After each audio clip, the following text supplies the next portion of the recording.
다 함께 일어나서 8월 첫 주일 예배로 하나님께 나아가도록 하겠습니다.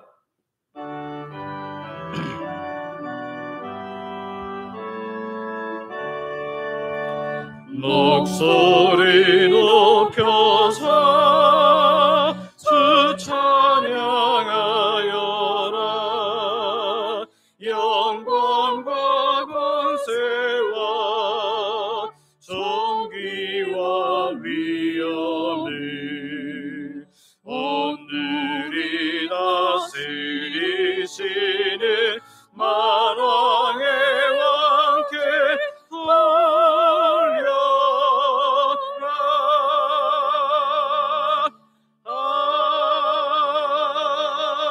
아멘.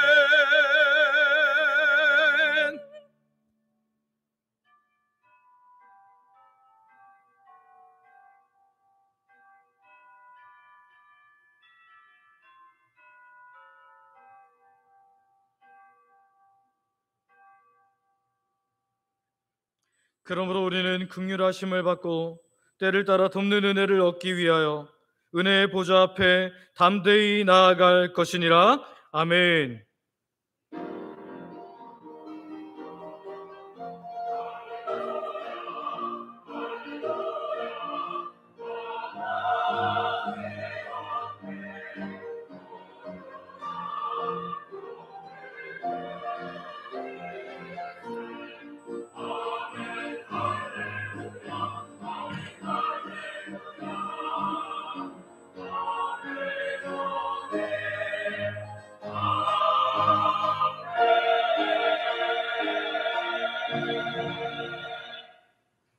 우리에게 언제나 새로운 시작을 허락하시는 아버지 하나님, 지난 7월 한 달도 은혜의 날개 아래 지켜주시고 8월의 첫 주일을 맞아 거룩한 예배로 하나님께 나아가게 하시니 감사를 드립니다. 우리를 죄와 사망에서 건지신 예수님의 부활을 기념하며 이 시간 기쁨과 감사로 예배합니다. 아버지, 지난 주간 우리의 연약함으로 하나님 무더위를 핑계로 영적 나태함에 빠졌던 우리들의 모습, 하나님 나라를 바라보며 영원한 것에 시선을 맞추기보다는 우리의 일시적인 기쁨에 마음을 빼앗겼던 우리의 모습들, 하나님 백성답게 살지 못했던 우리의 모습들을 회개합니다. 그러나 우리를 피로 사신 예수 그리스도의 십자가 공로를 의지하여 나아싸우니 우리를 정결케 하여 주시고 새 마음을 허락하여서 새 마음으로 온전히 예배케 하여 주시옵소서. 이 자리에서 하나님의 임재하심을 경험하고 누리는 복된 시간 되게 하여 주옵소서. 하나님께서 홀로 영광 받으시길 원하며 예수님의 이름으로 기도드립니다. 아멘. 사도신경으로 우리의 신앙을 고백하겠습니다. 전능하사 천지를 만드신 하나님 아버지를 내가 믿사오며 그 외아들 우리 주 예수 그리스도를 믿사오니 이는 성령으로 잉태하사 동정녀 마리아에게 나시고 본디오 빌라도에게 고난을 받으사 십자가에 못 박혀 죽으시고 장사한 지 사흘 만에 죽은 자 가운데서 다시 살아나시며 하늘에 오르사 전능하신 하나님 우편에 앉아 계시다가 저리로서 산자와 죽은 자를 심판하러 오시리라. 성령을 믿사오며 거룩한 공회와 성도가 서로 교통하는 것과 죄를 사하여 주시는 것과 몸이 다시 사는 것과 영원히 사는 것을 믿사옵나이다. 아멘. 자리에 앉으셔서 성경 교독하겠습니다. 교동문은 77번, 찬송가 뒤에 있는 77번 요한복음 3장입니다. 하나님이 세상을 이처럼 사랑하사 독생자를 주셨으니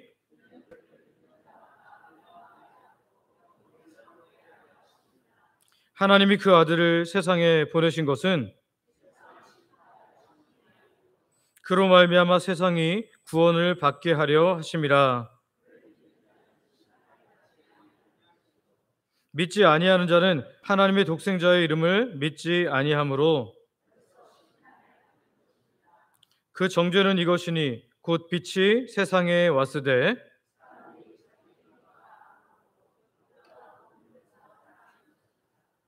악을 행하는 자마다 빛을 미워하여 빛으로 오지 아니하나니 진리를 따르는 자는 빛으로 오나니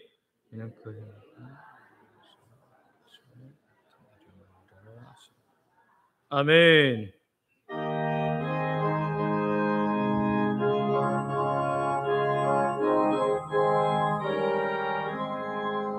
만입이 내게 있으면 그 입 닫아지고 내 구주 주신 은총을 늘 찬송하겠네. 내 은혜로우신 하나님 날 도와주시고 그 크신 영광 널리 펴알게 하소서. 내 주의 귀한 이름이 날 위로하시고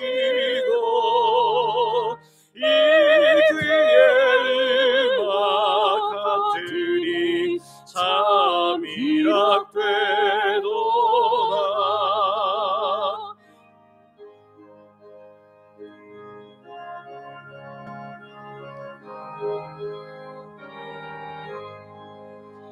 내 죄권 새게 드려 그 결박 푸시고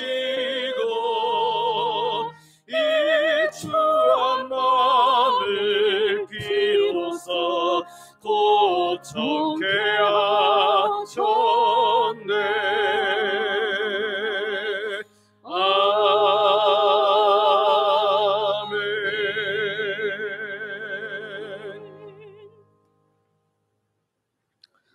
살아계셔서 우리의 모든 삶을 주관하시는 아버지 하나님, 새로운 달 8월의 첫 주일을 허락하여 주시고 거룩한 예배 자리로 우리를 불러주시니 감사와 찬양을 드립니다.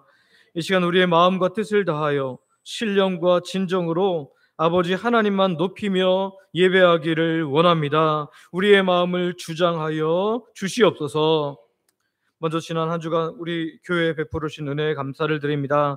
지난주에 주방 누수 공사를 통해서 하나님 은혜 가운데 잘 마치게 하시니 감사합니다.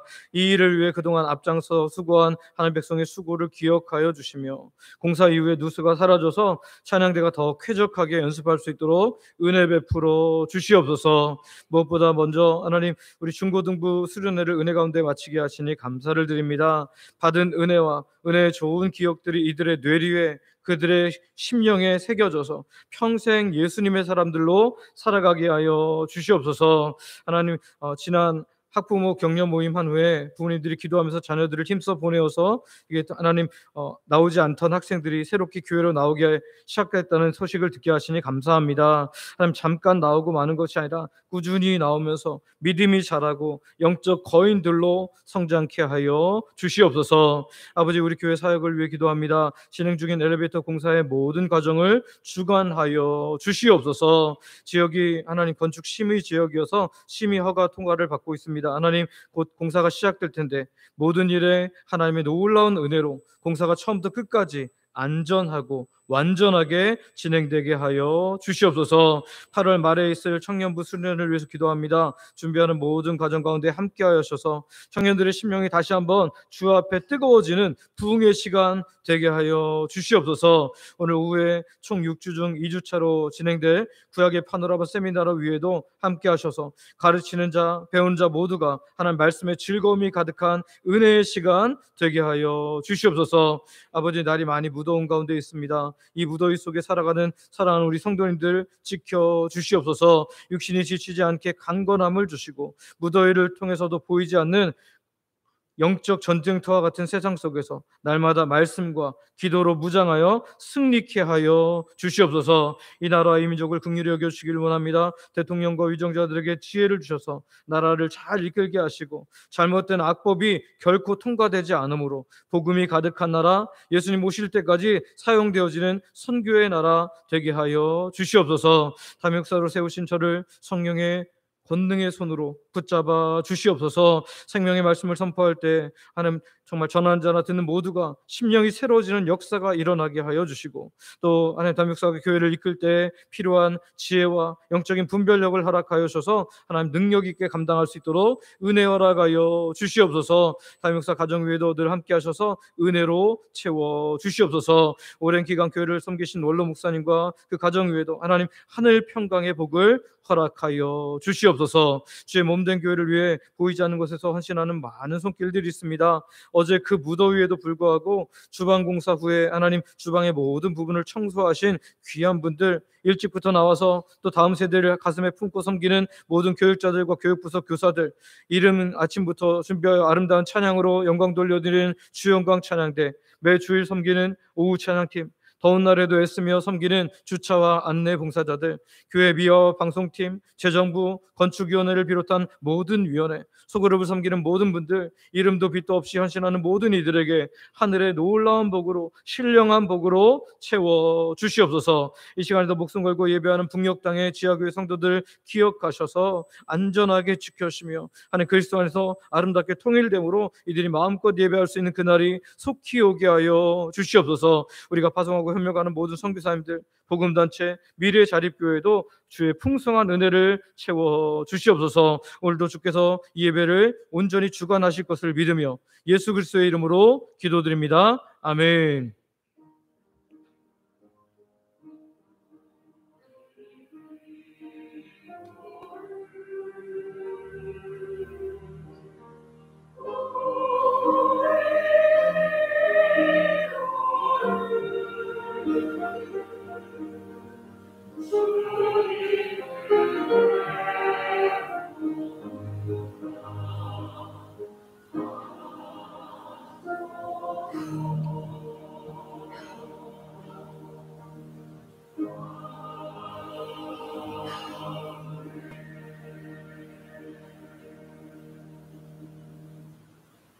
주영광 찬양대가 준비한 찬양으로 하나님께 영광 돌려드리겠습니다.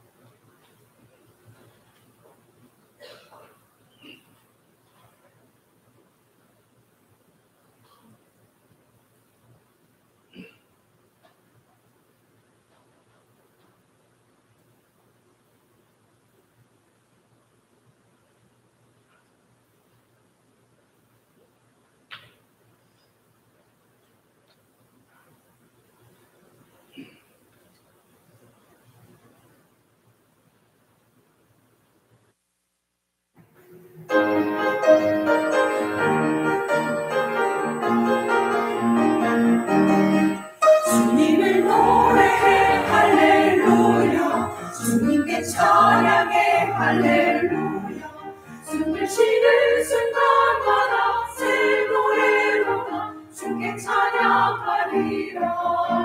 주님을 노래해 할렐루야, 주님께 찬양해 할렐루야, 영광의 풍정에 나와 큰 소리 외치며 주께 찬양하리라. 할렐루야 할렐루야, 목소리 높아진 찬양해 할렐루야 할렐루야, 주께 찬양하리라. 주님을 노래해 할렐루야, 주님께 찬양해 할렐루야, 숨을 쉬는 순간마다 새 노래로나 주께 찬양하리라. 주님을 노래해 할렐루야, 주님께 찬양해 할렐루야, 영광의 풍경에 나와 큰 소리 외치며 주께 찬양하리라. 할렐루야 할렐루야, 목소리 높아진 찬양해 할렐루야 할렐루야, 새 노래 넘친 찬양.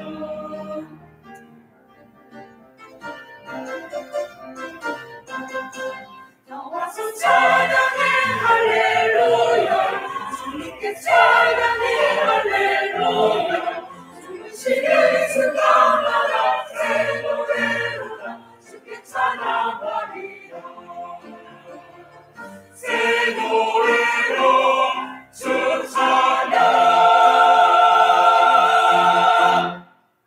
아멘.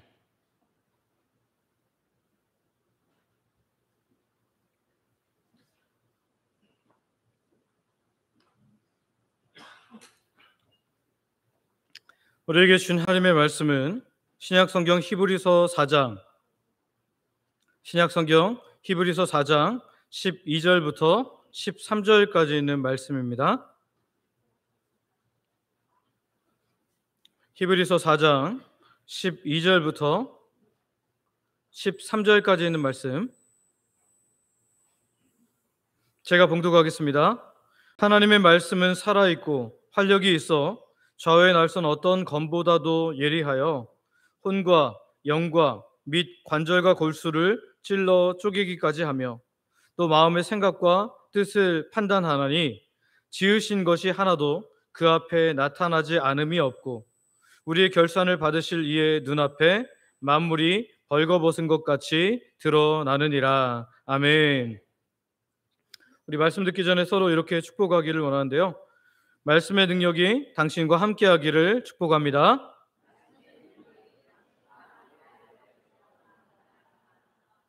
네, 정말로 말씀의 능력이 우리와 함께하기를 축복합니다. 네, 여러분 말씀이 생명입니다. 시리즈 세 번째 시간입니다. 우리는 지난 2주간에 걸쳐서 우리의 신앙의 가장 근본이 되는 말씀에 대해서 함께 은혜를 나눴는데요. 첫째 주에는 어떤 말씀을 나눴죠? 시편 1편 말씀을 가지고 왜 말씀이어야 하는가? 왜 말씀이 생명인가? 라는 이야기를 했는데요.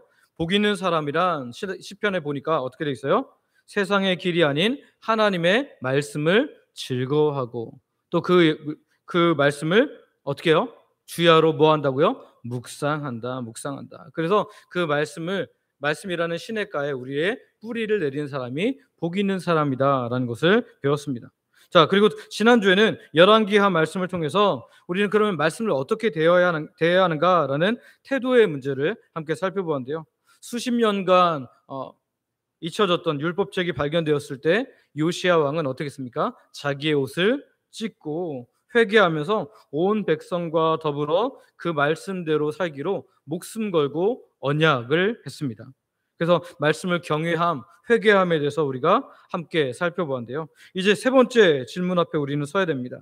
우리가 이처럼 생명의 말씀을 붙들고 올바른 태도로 하나님 말씀 앞에 설 때 그러면 그 말씀은 구체적으로 우리 삶에서 어떤 능력이 나타나는가, 그리고 우리에게는 어떤 유익이 끼쳐지는가라는 것을 함께 살펴보고자 합니다. 성도 여러분, 건강검진 다 해보셨죠? 네. 그 20세 이상 되면 다 건강검진 대상이 되어서 경년으로 또 이렇게 어떤 분들은 매년마다 나오는 분들이 있습니다. 이 건강검진을 하기 전에 여러분들은 나는 절대 아무것도 안 나올 거야 하면서 편안한 마음으로 가시는 분 있나요? 아마 어떤 분들은 정말 건강에 자신 있어서 그런 분들이 있을 수 있겠지만 거의 대부분의 분들은 건강검진할 때 뭐가 나오지는 않을까 이렇게 걱정하는 마음으로 갑니다. 내 몸 어딘가에서 큰 병이 발견되는 건 아닐까 이런 생각을 하죠. 그러나 그 두려움에도 불구하고 대부분의 사람들은 이 건강검진을 합니다. 이유가 뭐예요? 왜냐하면 눈에 보이지 않는 문제를 정확히 진단해야만 더 심각해지기 전에 치료하고 건강을 되찾을 수 있기 때문입니다. 때로는 정확한 진단이 주는 아픔보다, 그리고 정확한 진단으로 해서 수술을 하기 위해서 다 여는 것보다 문제를 모른 채 방치하는 위험이 훨씬 더 크기 때문이죠. 우리 영적인 삶도 마찬가지입니다. 오늘 히브리서 기자는 하나님의 말씀이 우리의 영혼의 상태를 가장 정밀하게 진단하고 수술하고 생명력을 준다라고 우리에게 알려주고 있습니다. 오늘 본문은 그 말씀이 어떻게 우리 죽은 영혼의 생명을 공급하고 또 스스로 알 수 없었던 내면의 질병은 분별하며 또 마침내 정말 하나님 앞에서 완전히 새롭게 어떻게 만드는지 오늘 이렇게 말씀이 보여주고 있는데요. 오늘 말씀을 통해서 우리를 살피시고 우리를 새롭게 하시고 우리를 고치시는 이 생명의 말씀 앞에 나아가는 복된 시간 되기를 소망하고 축복합니다. 첫 번째, 하나님의 말씀은요, 살리는 능력과 유익이 있다라는 거예요. 우리 한번 같이 소제목 읽어볼까요? 시작. 말씀은 살리는 능력과 유익이 있습니다. 아멘. 말씀이 생명입니다라는 이 말이 자꾸 듣다 보면 그래 말씀이 생명이지. 그렇게 수긍은 하는데 근데 뭐 나하고 어떻다고 이렇게 그냥 저 멀리 있는 정말 추상적인 구호처럼 여겨질 수 있다라는 거죠. 그러나 오늘 본문은 하나님의 말씀이 구체적으로 우리 삶에서 어떻게 생명이 되는지, 또 그 첫 번째 능력과 유익이 무엇인지를 보여주고 있는데요. 히브리서 4장 12절 상반절 말씀을 한번 같이 읽어볼까요? 히브리서 4장 12절 상반절입니다. 시작. 하나님의 말씀은 살아있고 활력이 있어. 아멘. 아멘. 여기 보니까 하나님의 말씀은 어떻다고요? 살아있다, 살아있다. 존에, 그 히브리어로 존에가 생명인데요. 살아있다. 이 조회가 생명인데요. 이것은 말씀이 오래전에 기록되어 박물관에 전시된 생명 없는 고대 문서 같지 않다라는 거죠. 옛날의 일들을 기억한 책들은 많습니다. 우리가 박물관에 가거나 또는 오래된 도서관, 장서를 예치하고 있는 그런 도서관에 가보면요, 아주 오래된 고대 문서들을 가지고 있어요. 그러나 여러분, 그 고대 문서는 살아있지 않습니다. 옛날의 이야기를 그냥 기록했을 뿐이에요. 그런데 이 말씀은 지금 이 순간에도 살아 숨쉬고 우리에게 말을 걸고 있고 우리 삶에 개입하시는 인격적인 하나님의 음성인 줄 믿습니다. 우리가 그래서 성경을 펼 때에 단순히 오래된 책을 읽는 것이 아니라 살아계신 하나님을 만나게 되는 것이죠. 오늘 하나님의 말씀은 살아있다. 이 말씀을 기억하고 이 살아있는 말씀을 대하는 우리가 온전하게 하나님의 말씀을 누리게 되는 주의 백성들 되시기를 소망하고 축복합니다. 두 번째로 말씀은 살아있을 뿐만 아니라 무엇을 가지고 있대요? 활력이 있다. 활력이 있다. 이 활력이라는 단어는요, 그 헬라어로 에네르게스입니다. 에네르게스. 예전에 그 만화책 중에서 에네르기파라고 하는 그런 만화가 있었습니다.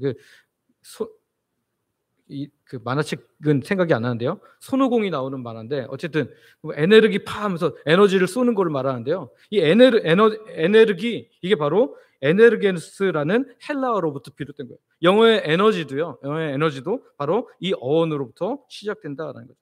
말씀 안에 생명을 창조하는 능력, 죽은 자를 살리는 활력, 무질서를 질서로 바꾸는 놀라운 에너지가 있다라는 겁니다.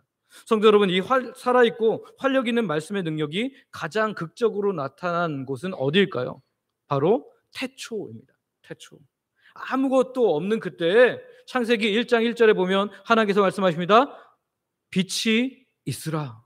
빛이 있으라 하시면 어떻게 했어요? 아무것도 없는 곳에서 빛이 발생합니다.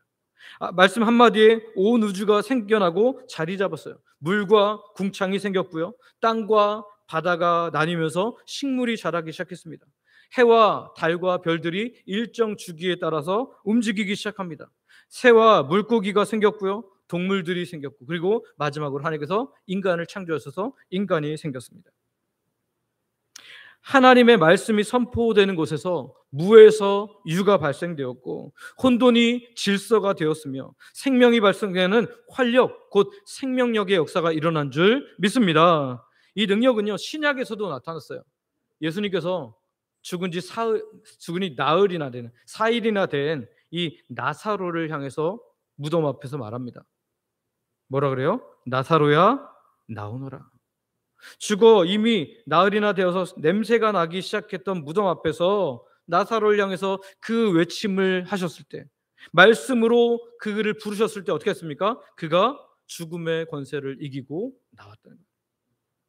하나님의 말씀이 생명력이 있음으로 말미암아 그 나사로 죽은 사람도 그도 살아날 수 있었다라는 거예요. 이것이 바로 말씀이 우리에게 주는 첫 번째 유익인 줄 믿습니다. 생명의 공급.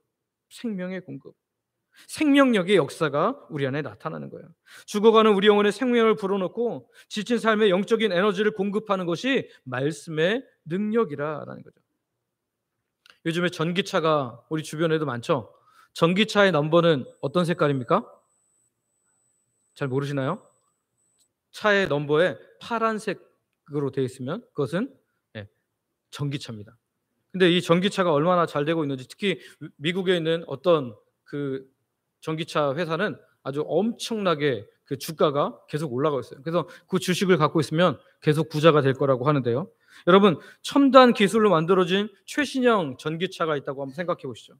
이 차는 디자인도 멋지고요, 성능도 뛰어나고 모든 기능이 완벽합니다. 그런데 단 한 가지, 지금 배터리가 완전히 방전되었어요. 그러면 이 자동차는 어떻게 해야 됩니까? 그냥 아름답고 보기에 좋은 쇳덩어리일 뿐이라는 거죠. 단 스스로 1cm도 움직일 수 없어요. 이 차를 다시 움직이게 하려면 어떻게 해야 됩니까? 충전 케이블을 외부로부터 연결해서 전기 에너지를 집어넣어 줘야 한다는 거예요. 우리 영혼이 이와 같습니다. 하나님의 형상대로 지음받은 아주 존귀한 존재입니다. 우리 모두는 하나님께서 생기를 집어넣으셔서 우리가 하나님의 영과 우리의 혼이 붙어서 영혼이 되었거든요.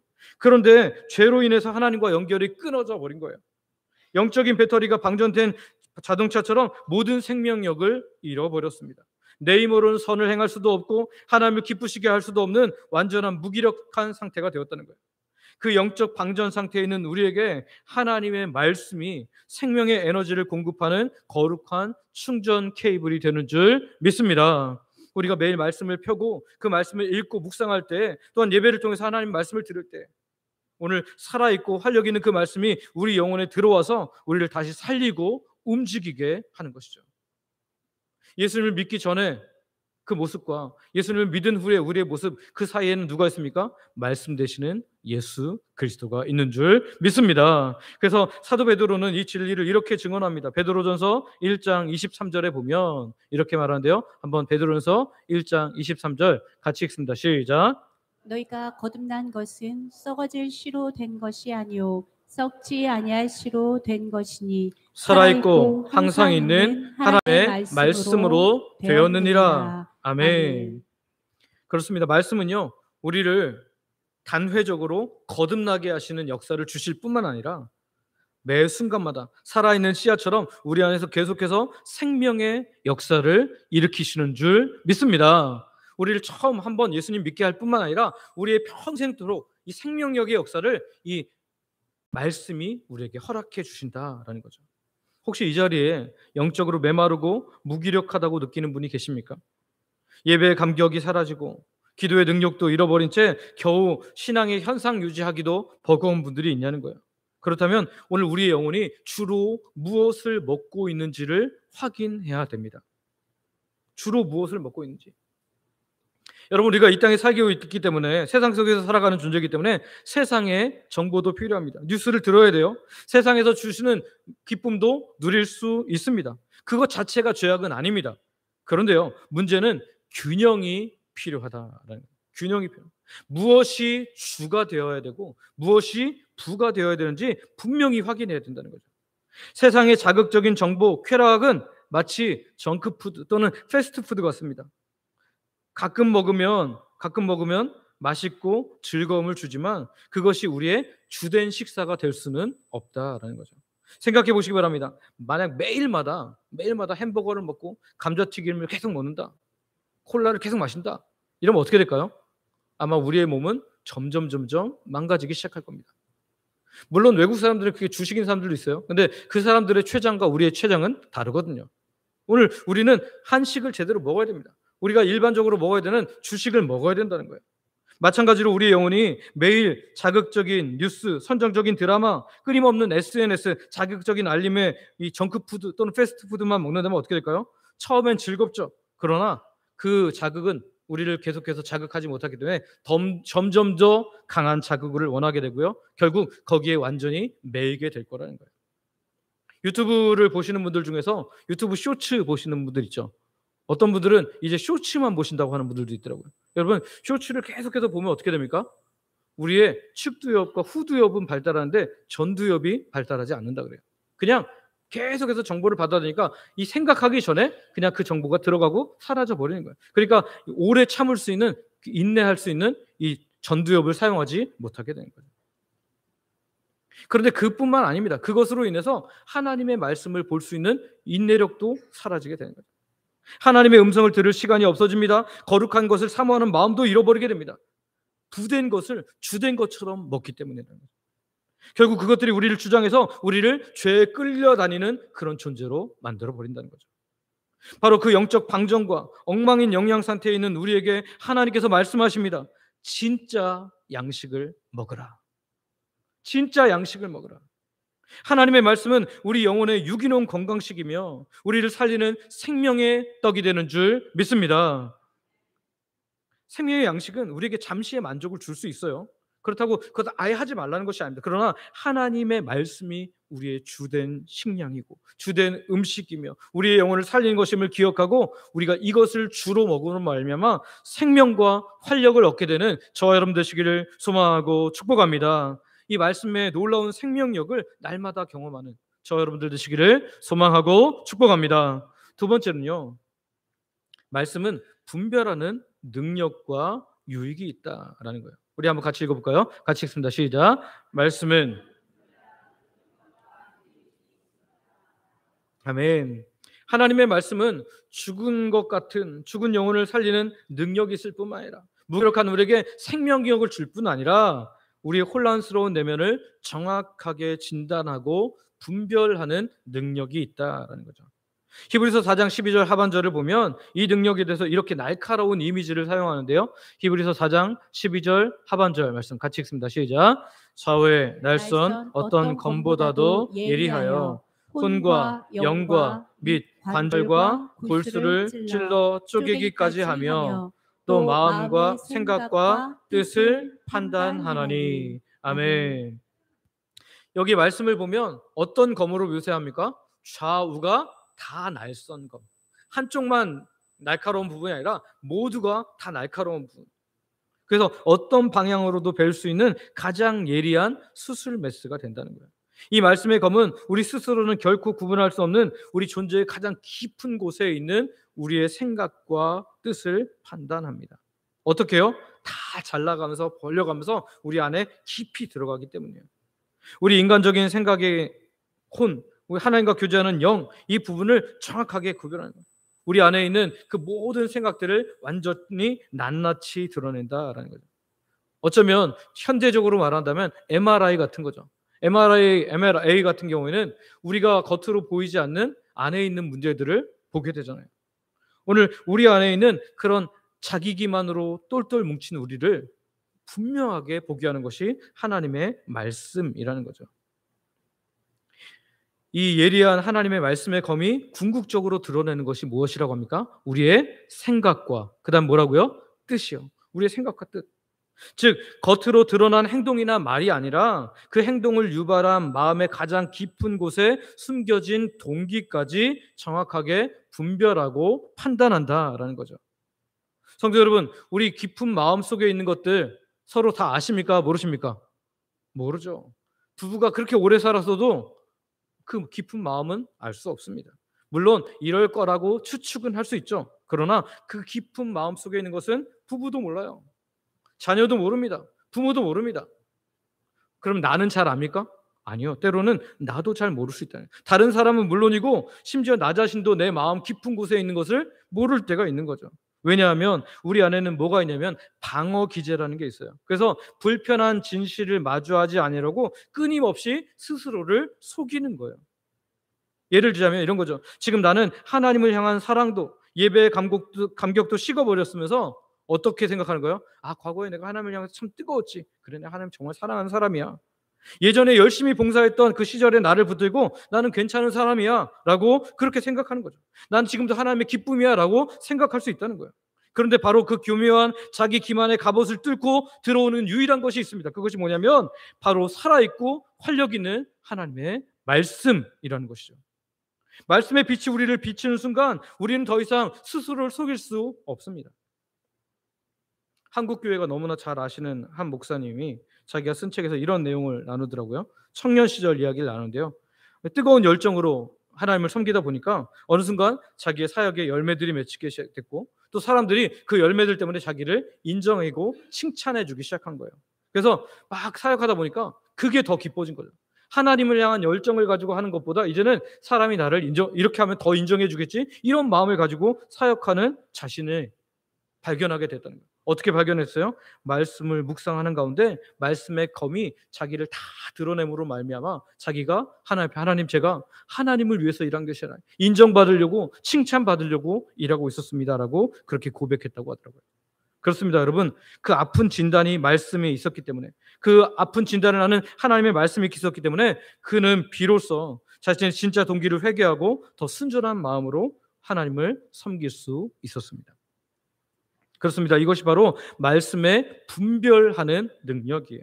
이 말씀은 우리의 경건한 행위가 사실은 사람들에게 인정받고 싶은 욕심에서 비롯되었던 것도 보게 하고요. 우리의 친절한 말이 사실은 다른 사람을 내 마음대로 조종하려는 교묘한 계산이었다는 것을 깨닫게 합니다. 말씀은 이처럼 우리의 가장 깊은 동기까지 남김없이 드러낸다라는 거죠. 그래서 성도 여러분, 말씀 앞에 서는 것은요, 때로는 아프기도 해요. 왜요? 나의 숨겨진 죄, 나의 숨겨진 위선이 드러나기 때문입니다.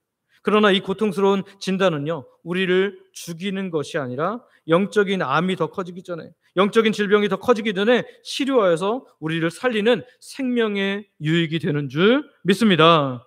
오늘 이 시간 우리 영혼을 진단하시는 말씀의 메스 앞에서 우리 자신을 정직하게 내어드림으로 말미암아 오늘 주께 고침받는 하나님 백성들 되시기를 소망하고 축복합니다.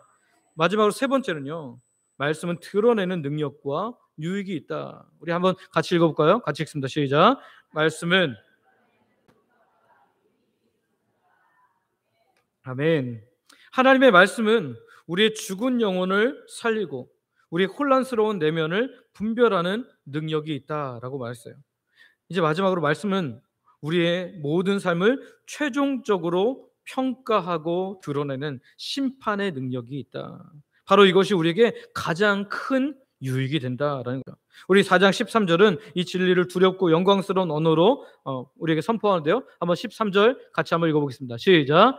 지으신 것이 하나도 그 앞에 나타나지 않음이 없고 우리의 결산을 받으실 이의 눈앞에 만물이 벌거벗은 것 같이 드러나느니라. 아멘. 여기 지으신 것이 하나도 그 앞에 나타나지 않음이 없고 우리 결산을 받으실 이의 눈앞에 만물이 어떻게 해요? 벌거벗은 것처럼 드러난다. 테트라 캘리스메나, 마치 레슬링 경기에서 상대방의 목이 완전히 꺾여져서 아무것도 저항할 수 없는 그런 상태, 항거가 불가능한 상태, 이것이 바로 이 벌거벗은 것 같이 드러나는 그 상태입니다. 결국 우리는 우리의 모든 삶의 결산을 하신 하나님 앞에 우리가 서게 되는데요. 이 말씀이 저 심판의 때에 가기 전에 우리에게 자꾸 하나님 앞에 서도록 그렇게 만들어낸다. 하나님 우리의 모든 것을 아시고 우리의 모든 삶에 대해서 결산을 하실 하나님이 계시다는 것을 우리가 이 말씀을 통해서 깨닫게 된다는 거죠. 여러분, 심판이라는 단어를 들으면 우리는 보통 두려움부터 느낍니다. 그러나 말씀이 우리를 심판하신다는 것은 우리를 정죄하여 멸망시키기 위함이 아닙니다. 만약에 우리를 정죄하여 멸망시키기 위해서 말씀을 허락하셨다면 하나님께서는 우리를 위해서 그 아들 예수님을 십자가에 죽게 하지 않으셨을 거예요. 그런데 우리를 오히려 위선과 자기 기만으로부터 해방시킬 수 있도록 진리 안에서 참된 자유와 생명을 누리도록 하나님께서는 말씀의 심판 기능을 허락하셨다라는 거죠. 이 말씀의 심판 기능, 그 유익을 극적으로 경험한 인물이 있습니다. 누구냐면 다윗 왕입니다. 사무엘하 11장에 보면 다윗은 자기의 가장 충성스러운 우리야, 부하인 이 우리야를 전쟁터에 내보내고 나서 그의 아내인 밧세바에게 미혹당합니다. 그래서 밧세바를 범하고 그 죄를 덮기 위해서 우리야를 전쟁터에서 끔찍하게 죽이는 죄를 저질렀습니다. 자신의 왕권을 이용해서 이 모든 것을 완벽하게 숨겼다고 생각했어요. 거의 1년 동안 아무 일 없다는 듯이 태연하게 왕의 자리를 지키고 있었습니다. 그의 양심은 그 사이에 많이 무너졌을 것이고 하나님께 아마 더 기도도 제대로 나아가지 않았을 거예요. 그런데 스스로 죄를 합리화하면서 뭐라 할까요? 나는 괜찮아. 내가 왕인데 이 정도는 충분히 할 수 있지 라고 생각했을지 모릅니다. 바로 그때 하나님께서 이제 약 1년 정도 되었을 때 선지자 나단을 통해서 살아있는 하나님의 말씀을 들려주십니다. 나단이 다짜고짜 왕의 죄를 지적하지 않았어요. 그는 어떤 얘기를 하냐면 한 부자와 그 옆에 사는 가난한 사람의 이야기를 하는 거죠. 한 부자는 수많은 것들을 가지고 있는 사람이었지만 이 가난한 사람은 어린 양 한 마리가 그 삶의 전부였다는 거예요. 가족 같은 양이었다는 거예요. 그런데 이 부자가 자기 집에 손님이 왔을 때 자기의 많은 것 중에서 하나로 그를 대접한 것이 아니라 이 가난한 여자의 것을 빼앗아서 그것을 가지고 자기의 손님을 대접했다라고 말합니다. 이 이야기를 들은 다윗은 의분이 막 일어났어요. 의로운 분노가 일어나서 분명하게 이렇게 외칩니다. 여호와의 살아계심을 두고 맹세하노니 이 일을 행한 그 사람은 마땅히 죽을 자라. 왕이 이렇게 선포했으니까 어떻게 돼요? 이제 그 사람은 죽게 되는 거죠. 근데 바로 그 순간 나단의 입에서 하나님의 말씀이 양날 검처럼 터져 나왔습니다. 사무엘하 12장 7절 상반절을 보면 이렇게 말하는데요. 같이 한번 읽겠습니다. 사무엘하 12장 7절 상반 시작. 나단이 다윗에게 이르되 당신이 그 사람이라. 아멘. 여기 보면 나단이 다윗에게 이르되 당신이 그 사람이다. 당신이 바로 죽어야 할 그 사람이다 라고 말한 거죠. 다윗의 모든 위선과 방어 기제가 이 말씀을 듣는 순간에 완전히 무너져 버렸습니다. 하나님께서 나를 보고 계셨구나. 내가 숨을 곳이 없구나라는 심판하시는 하나님을 그가 발견하게 된 거죠. 그리고 그 자리에 완전히 고꾸라져서 이렇게 고백하는데요. 사무엘하 12장 13절 상반절에 보면 다윗이 이렇게 말합니다. 한번 같이 읽습니다. 시작. 다윗이 나단에게 이르되 내가 여호와께 죄를 범하였노라 하매. 아멘. 내가 여호와께 죄를 범하였노라. 그래 내가 이런 사람이었습니다 라고 그렇게 고백하는 거죠. 보십시오. 말씀이 드러내실 때 어쩌면 수치스러울 수 있습니다. 순간 고통이 찾아올 수도 있습니다. 그러나 그 죽이는 것이 다윗을 이 말씀으로 심판하신 것이 살리는 심판이 된 줄 믿습니다. 이 아픈 드러냄이 있었기 때문에 다윗은 죄의 자리에서 돌이켜 회개할 수 있었고 다시 구원의 즐거움을 찾을 수 있었고 다시 하나님께 기쁨으로 나아갈 수 있는 하나님의 사람이 될 수 있었다라는 거죠. 시편 51편을 보면 그가 위대한 참회의 시를 쓰면서 이렇게 고백합니다. 내 눈물이 그 침상을 띄었다. 얼마나 하나님 앞에 간절하게 회개한지, 하나님 나를 살려주십시오, 나를 불쌍히 여기십시오 하면서 눈물을 많이 흘렸는지 시적인 표현이긴 하지만 눈물이 침대를 띄었다. 말씀을 들을 때 오늘 우리가 이런 하나님의 놀라운 심판하시는 기능을 경험하기를 소망하고 축복합니다. 말씀이 우리를 판단해 주시고 우리의 숨겨진 죄를 드러내심으로 말미암아 하나님 결산하실 하나님이 보이고 두려워하고 떨므로 다시 하나님 앞에 서는 그 기능, 오늘 말씀의 그 놀라운 능력과 기능이 오늘 우리에게 있음으로 말미암아 오늘 우리가 하나님께 더 거룩한 백성으로 예수님을 더 닮아가는 사람으로 하나님의 나라의 상급을 받을 자로 살아가게 되는 저와 여러분들 되시기를 소망하고 축복합니다. 그래서 이 말씀을 드러내는 은혜 앞에 매일 정직하게 서는 것이야말로 오늘 우리가 생명의 삶을 살게 되는 방법인 줄 믿습니다. 오늘 이 시간 우리를 판단하여 정결케 하시는 말씀의 능력을 사모할 뿐만 아니라 그 말씀의 빛 가운데로 날마다 담대히 걸어 나아가는 저와 여러분들 되시기를 소망하고 축복합니다. 말씀을 정리합니다. 오늘 우리는 하나님의 말씀이 가진 놀라운 능력과 유익을 확인했는데요. 하나님의 말씀이 가진 놀라운 능력과 유익이 뭐였어요? 자, 첫 번째 같이 읽어볼까요? 시작. 말씀은 방전된 우리 영혼을 다시 움직이게 하는 살리는 능력이 있습니다. 두 번째, 말씀은 우리 스스로도 속았던 숨겨진 동기를 꿰뚫어 보는 분별하는 능력이 있습니다. 세 번째, 말씀은 우리의 모든 죄를 빛 가운데로 드러내어 우리를 정결케 하고 회복으로 이끄는 드러내는 능력이 있습니다. 아멘. 여러분 그렇습니다. 하나님의 말씀은 우리를 편안하게 해주고 위로만 해주는 게 아니에요. 때로는 살아있는 메스가 되어서 우리의 잘못된 것을 찌르고 그리고 다 벌려서 우리의 죄를 다 드러내게 하고 심판의 기능으로 하나님 앞에 결산할 것들을 바라보게 합니다. 여러분 그러나 이렇게 하는 것이 사는 길이고 생명력 있게 기쁨으로 살게 되는 길인 줄 믿으시기를 바랍니다. 오늘 우리의 말씀의 검 앞에 우리가 날마다 나아감으로 그 말씀이 우리의 잘못된 것을 잘라내고 도려내고 수술함으로 우리가 정말 하나님께서 우리를 건강케 하시고 영적으로 기쁘게 하신 것들을 경험하면서 사는 저와 여러분들 되시기를 소망하고 축복합니다. 이제 세 번째 말씀이 생명입니다. 말씀을 마치면서 구체적인 결단을 하기를 원하는데요. 우리가 매일 말씀을 읽을 때마다 이렇게 기도하는 거예요. 어떻게 해요? 하나님, 오늘 말씀을 들을 때 또는 말씀을 읽을 때 저를 진단해 주시기를 원합니다. 저의 숨겨진 교만을 드러내 주시고 숨겨진 위선을 드러내 주시고 아프더라도 말씀 앞에 서서 수술받게 하여 주시옵소서. 이렇게 기도하면서 말씀을 듣고 읽음으로 말미암아 이 말씀이 우리를 정말 살리는 생명의 말씀, 능력의 말씀이 되고 하나님으로 말미암아 기뻐하는 우리 모두가 되기를 소망하고 축복합니다. 우리 함께 기도하기를 원합니다. 기도할 때 앞에 기도 제목이 있는데요. 메마르고 무기력한 우리 영혼에 살아있고 활력 있는 말씀의 생명력을 부어주사 다시 한번 주를 위해 또한 주와 함께 힘있게 살아갈 새 힘을 허락하여 주시옵소서.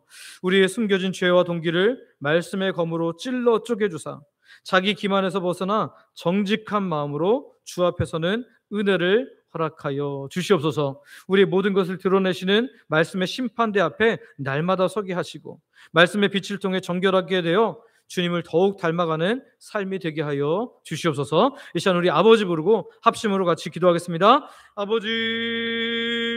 아버지 이 시간에 간절히 기도할 겁니다. 주님, 오늘도 우리가 하는 말씀의 생명입니다. 세 번째, 하나님 말씀의 능력과 유익에 대해서도 말씀을 들었습니다. 주께서 은혜를 베풀어 주시기를 원합니다. 하나님, 메마르고 무기력한 우리 영혼에 살아있는 활력 있는 말씀의 생명력을 우리에게 부어 주시옵소서. 그래서 하나님 다시 한번 주를 위해서 또한 주와 함께 힘있게 살아갈 새 힘을 허락하여 주시옵소서. 무기력하게 그냥 의무방어전처럼 신앙생활을 하지 않게 하시고 그리스도와 함께 그리스도를 위해 힘있게 살아가는 정말 그래서 정말 하나님께서 주시는 하늘의 기쁨이 충만한 생명력 있는 모두가 될 수 있도록 도와주시옵소서. 우리의 숨겨진 죄와 동기를 말씀의 검으로 찔러 쪼개주시기를 원합니다. 우리가 자기 기만에서 벗어나서 정직한 마음으로 주 앞에 서게 하여 주셔서 하나님 우리가 정말 하나님께서 우리의 깊은 곳을 드러내심으로 말미암아 정말 심판대 앞에 서게 하시고 하나님 말씀의 빛을 통해서 정결하게 되게 하시고 하나님 수술할 부분을 수술받게 하셔서 정말 주님을 더 닮아가고 주님을 더 기쁘게 하는 하나님의 사람들 될 수 있도록 도와주시옵소서. 그래서 사단이 끌려가는 대로 끄는 대로 끌어가는 것, 세상의 정보를 듣고 세상에 주는 유익 때문에 하나님 그것 때문에 그 모든 기쁨에 빠져서 정말 하나님 생명 없이 살아가는 것이 아니라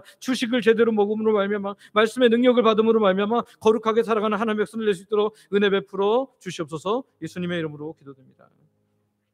오늘도 하나님의 백성들이 말씀을 듣고 말씀 가지고 함께 기도했습니다. 우리들의 기도에 응답하여 주실 줄 또한 이미 응답이 시작된 줄 믿으며 예수님의 이름으로 기도드립니다. 아멘.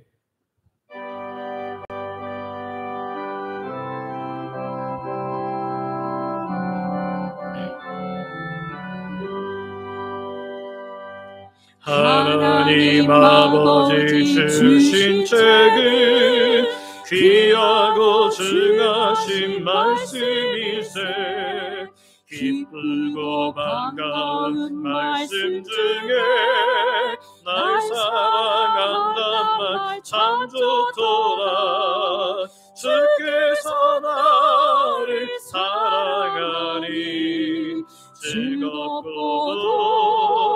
즐겁도다 주께서 나를 사랑하니 나는 참 기쁘다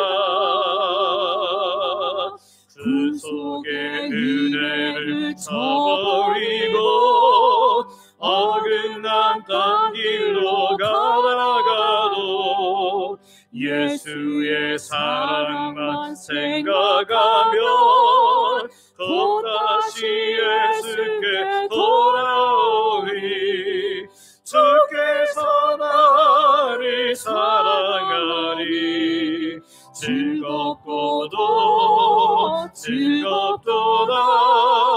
주께서 나를 사랑하리 나는 참 기쁘다 그 주의 영광을 바라보며 예수의 이름을 찬양하리 영원히 찬양할 나의 노래 예수의 이름이 귀하도다 주께서 나를 사랑하리 즐겁도다 주께서 나를 사랑하리 나는 참 기쁘다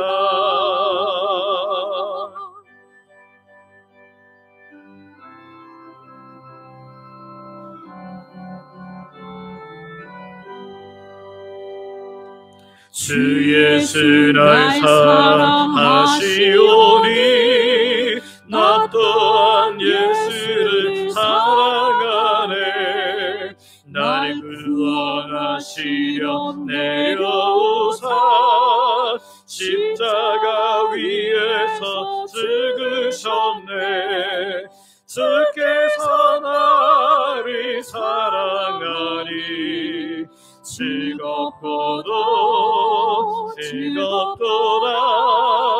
주께서 나를 사랑하니 나는 참 기쁘다. 주 예수 날 사랑하시오니 마귀가 놀라서 물러가네.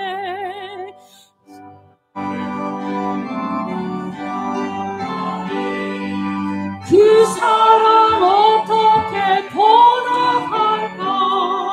주께서 나를 사랑하니 즐겁도다. 주께서 나를 나는 참 기쁘다.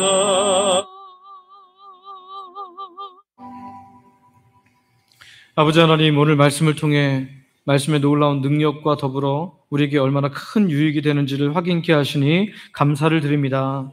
우리가 매일 더 자주 하나님 말씀 앞에 마주하고 말씀의 능력을 경험함으로 매일 말씀이 우리를 생명력 있게 하시는 은혜를 누리며 살게 하여 주시옵소서. 오늘도 주의 백성들이 모든 것 하나님께서 주심을 믿음으로 고백하며 시간과 마음과 물질과 몸을 하나님께 드립니다. 생명을 주신 분이 하나님임을 고백하는 11조로 일상에 주시는 놀라운 은혜를 감사로 매주 드리는 정한 주일헌금과 하나님 나라 확장을 위해 선교 및 전도헌금으로 노방전도 물품원신으로 다음 세대 여름 사역을 위한 후원과 찬조로 교회 내 영혼들을 섬기도록 장학 및 구제헌금으로 교회를 사랑하는 마음으로 건축헌금과 강단 미화헌금으로 매 식사마다 마음 담아 드리는 성미로 수원을 가지고 드린 다양한 예물로 각종 물질과 몸의 봉사와 헌신으로 하나님께 드립니다. 몸이 연약해서 혹은 나오기 어려운 상황에도 불구하고 하나님 11조를 비롯해서 다양한 헌금으로 몸된 교회를 섬기는 분들이 있습니다. 귀한 분들에게 건강과 상황을 허락하셔서 우리와 함께 마음껏 예배할 수 있도록 은혜 더하여 주시옵소서. 아버지, 우리가 드린 모든 물질과 헌신을 기쁘게 받아주시며 영광 받아 주시옵소서. 드린 자에게 필요한 모든 것을 더하시는 하나님의 놀라운 은혜를 날마다 경험케 하여 주시옵소서. 우리 중에는 마음껏 예배할 수 없는 성도님도 있습니다. 연로하셔서 노안으로 연약한 어르신도 있습니다. 본인이 혹은 가족이 병중에 있어서 고통받는 주의 백성도 있습니다. 육적, 영적 고통에서 벗어나고자 하지만 잘 되지 않는 사람도 있습니다. 예배 자리에 나왔지만 여전히 다양한 고통의 문제를 가지고 신음하는 주의 백성도 있습니다. 아직도 내가 주인됨을 인해 힘든 삶을 사는 분들도 있습니다. 이 시간 아버지 하나님께서 친히 찾아가 주시고 만나 주시고 위로하여 주시고 고쳐주시고 함께함을 경험케 하여 주시옵소서. 아버지 품에 안기는 하나님 예배 주인공들 되어서 날마다 하나님 찬양하며 감사하며 경배하며 살아가는 복된 하나님의 사람들 되게 하여 주시옵소서. 오늘도 하나님 자녀들에게 가장 좋은 것 주시는 아버지 하나님을 바라보며 예수님의 이름으로 기도드립니다. 아멘.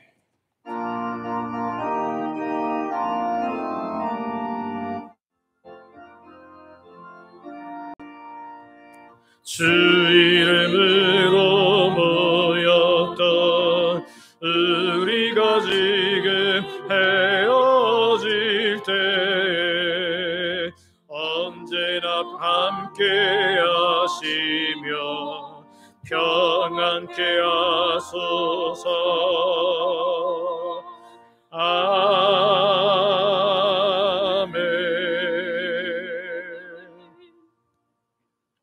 우리 주 예수 그리스도의 은혜와 아버지 하나님의 크신 사랑과 성령님의 감동감화 교통, 인도, 보호, 역사 충만케 하심이 방전될 것 같은 무기력한 우리들을 살리고 우리 깊은 곳에 있는 죄의 동기들을 분별하며 하나님 앞에 드러내어 치유케 하시는 말씀을 믿음으로 늘 말씀 앞에 살기를 원하는, 말씀 앞에 서기를 원하는 예배하는 모든 하나님의 백성들 머리 위에 이제로부터 영원토록 함께 있을지어다. 아멘.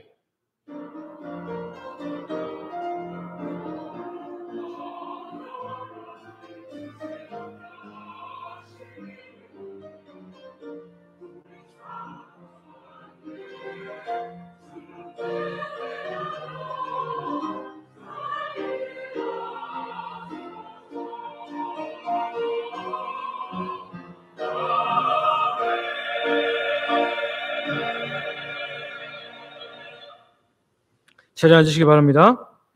교회 소식 전해드리겠습니다. 우리 새가족 수료하신 분 계신데요. 우리 이희원 성도님 잠깐 자리에서 박수하겠습니다.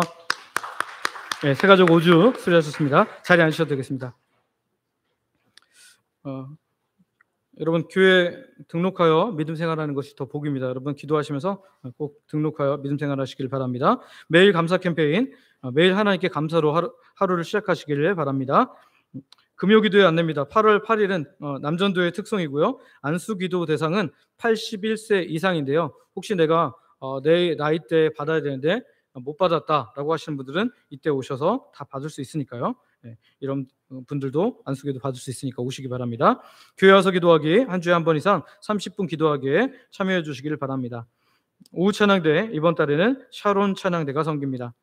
여름 사역 안내입니다. 오늘까지 중고등부 수련회가 마쳤습니다. 우리 중고등부 수련회 또 어제 참여했는데 오늘 또 못 나온 친구들도 있는 것 같은데요. 하나님께서 은혜 베풀어 주셔서 이 아들이 꼭 하나님께 붙들림 받을 수 있도록 같이 기도해 주시길 바라고요. 청년부가 8월 29일부터 30일까지 있습니다. 우리 많은 기도와 격려, 주변 전도 부탁드리겠습니다. 여름 세미나 구약의 파노라마 지금 8월 31일까지 6주간 오후 예배 시간에 진행합니다. 지금 오늘을 2주차 하겠습니다. 2주간 간단 중식 대체 안내입니다. 지난주에 이어서 오늘까지 더운 여름으로 인해서 또 주방 공사로 인해서 주방을 사용하지 않고 간단 중식으로 대체합니다. 여전도의 연합회입니다. 오전 예배 후에 바로 이 자리에서 여전도의 연합회 원례가 있습니다. 교육자 휴가, 우리 신희섭 목사님, 부목사님 8월 4일부터 8월 9일까지 교육자 휴가입니다. 추가 임명입니다. 주영광 찬양대 김라기 성도님, 우리 주영광 찬양대 임명합니다. 교육기간 여름 행사 찬조하신 분들 계신데요. 너무 감사하고요. 또 어제 주방 누수 공사 후에 대대적인 청소를 했는데 오시면서 일하시러 오시면서도 이렇게 또 간식을 섬기시는 분들 때문에 참 풍성한 그런 나눔의 시간이 되었습니다. 오지 못하셔서 또 섬기시는 분도 있었고요. 연합여전도에서 중식도 섬겨주는데요. 이런 모든 분들의 수고와 헌신에 하나님께서 상급으로 기록하시고 은혜 베푸시기를 바랍니다. 우리 파소 찬양 후 내려가셔서 식사 교제 나누시기를 바랍니다. 오후 예배 때 뵙겠습니다.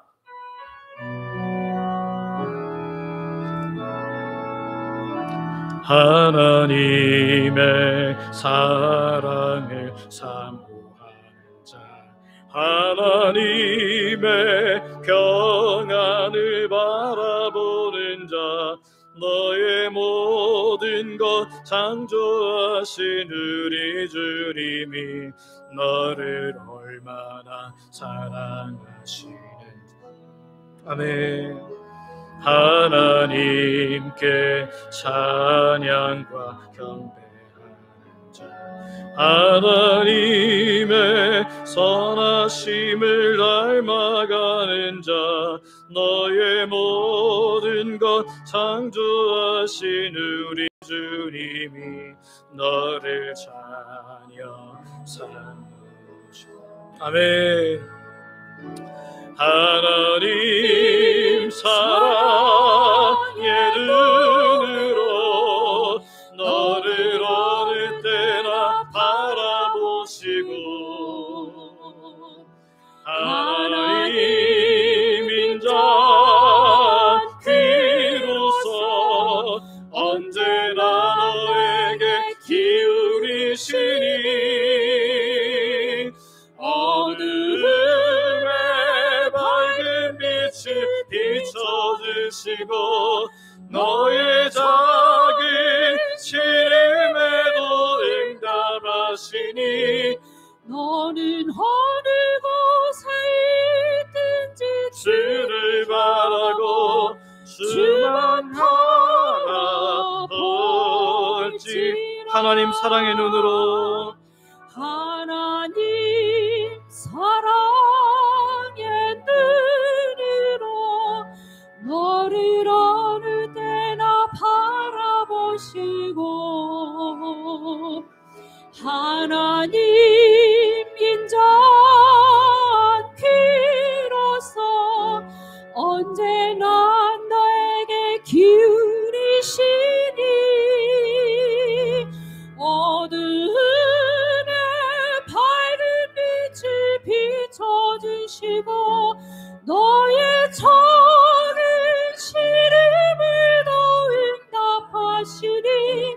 너는 어느 곳에 있든지 주를 향하고 주만 바라볼지라. 주